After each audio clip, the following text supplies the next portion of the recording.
Hello friends, welcome to my channel Kritik stories.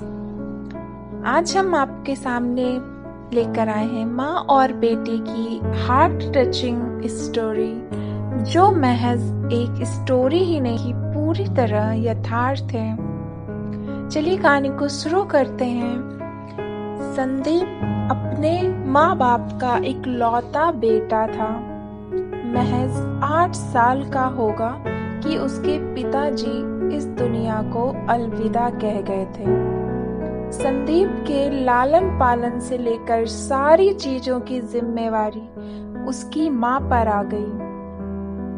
लेकिन उसकी माँ किसी भी परिस्थिति में घबराई नहीं, बल्कि उसने हर परिस्थिति का सामना डटकर किया और उसने संदीप की हर ख्वाहिशें पूरी की।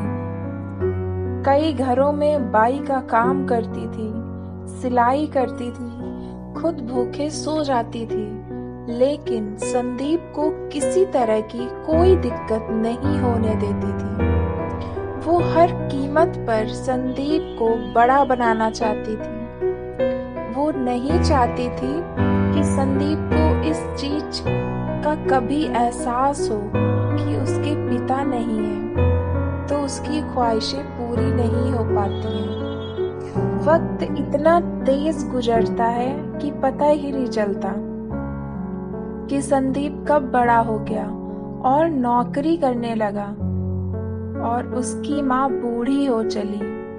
अच्छी कंपनी में अच्छी पोस्ट पर कार्यरत संदीप को देखकर उसकी माँ की खुशी का ठिकाना नहीं था। देखते देखते संदीप के रिश्ते के लिए लोग आने लगे और संदीप ने यह सोचकर एक पढ़ी लिखी लड़की से शादी कर ली कि उसकी माँ की सेवा और घर संभालने के लिए कोई तो हो जाएगा। लेकिन हुआ उल्टा। संदीप की पत्नी संगीता भी अपने माँ बाप की इकलौती बेटी थी। दौलतमंद परिवार से बिलोंग करने वाली वो भला घर का काम क्या करती। उल्टा संदीप की माँ को ही उसे खाना बनाकर देना पड़ता था और उसकी सेवा भी करनी पड़ती थी। संदीप भी संगीता को बहुत मानता था, क्योंकि संगीता ने उस पर जादू जैसा कर दिया था। संगीता दिन भर में संदीप की माँ की 100 गलतियां गिनाती थी और संदीप संगीता की बातों पर यकीन कर अपनी माँ को डांटना शुरू कर देता था। देखते देखते नौबत ऐसी आ गई कि संदीप और संगीता को अब संदीप की माँ इस घर पर बोझ लगने लगी थी और संगीता ने एक दिन संदीप को सुझाव दिया कि वो अपनी माँ को वृद्धाश्रम में छोड़ आए। संदीप थोड़ा सा इस बात पर हिचकिचाया, पर संगीता के बार बार कहने पर वो अपनी माँ को वृद्धाश्रम में छोड़ आया और अपनी माँ से कहा, हमारा ट्रांसफर दूसरे शहर में हो गया है, तुम चिंता मत करना माँ, मैं तुम्हें लेने आऊंगा जल्दी ही। 15 साल गुजर गए। अब संदीप की माँ पूरी तरह बूढ़ी हो चली थी। आंखों के सामने धुंधलापन छाने लगा था।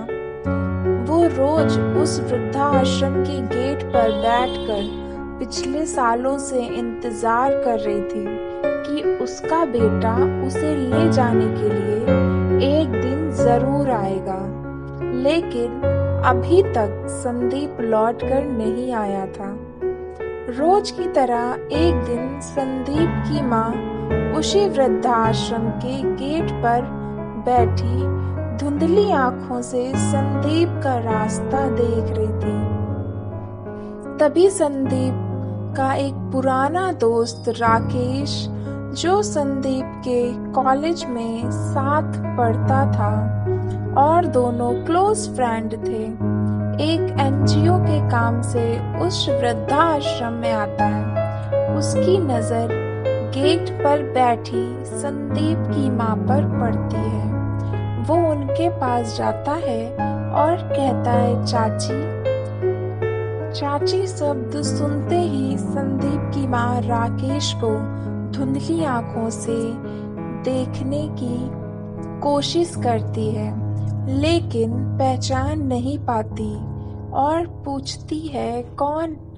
राकेश कहता है चाची मैं राकेश संदीप के साथ कॉलेज में पढ़ता था।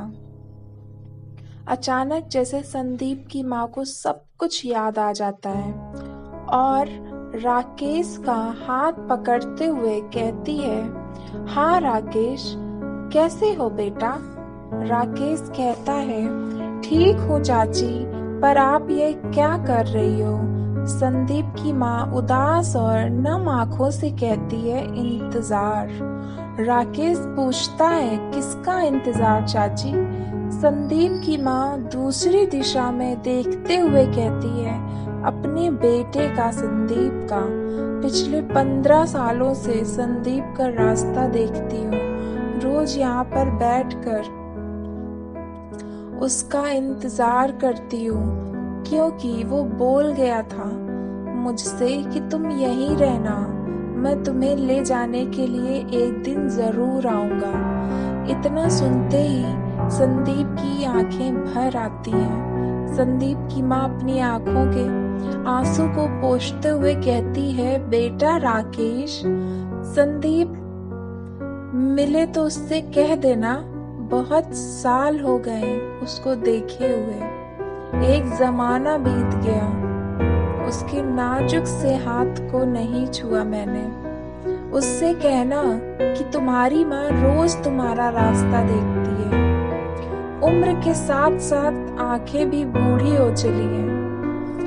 धुंधली आंखों से और कुछ साफ तो नजर नहीं आता, पर थोड़ी सी रोशनी जो बचा के रखी है उसी के लिए है। इस रोशनी के खत्म होने से पहले वो एक बार आ जाए। मुझे कुछ नहीं चाहिए उससे, उसके साथ उसके घर पर भी नहीं रहना है। मुझे बस एक बार उसे देखना है। आंखों में बहते आंसुओं के साथ संदीप की माँ खड़ी होती है और अंदर जाने लगती है।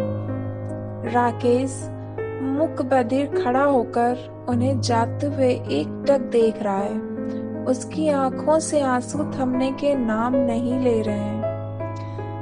प्रसिद्ध शायर राणा ने कहा है वो सारे गुनाहों को धो देती है, माँ जब बहुत गुस्से में होती है तो रो देती है, लेकिन उनकी आंसू की किसको परवाह है दोस्तों।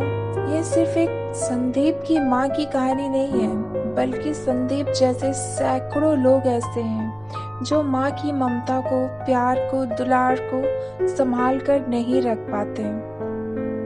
और संदीप की माँ जैसी हजारों माएँ हैं जो कई वर्षों से वृद्धाश्रम में अपने बेटे का इंतजार कर रही हैं।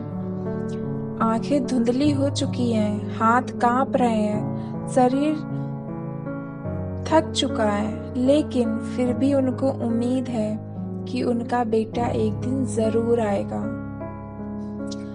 आखिर क्यों दोस्तों कि हम अपने माता पिता के साथ ऐसा करते हैं? जब हमारी माँ के पास कुछ नहीं था, फिर भी हमारे लिए बहुत कुछ था, और आज हमारे पास सब कुछ भी तो माँ के लिए कुछ भी नहीं। आखिर क्यों? इन्हीं सवालों के साथ आपको यहीं पर छोड़ती हूँ और मिलते हैं जल्दी एक नए विषय के साथ, नई कहानी में। अगर आपको कहानी अच्छी लगे तो प्लीज लाइक और शेयर कीजिए, चैनल को सब्सक्राइब कीजिए और आपसे फिर मिलेंगे। तब तक के लिए धन्यवाद।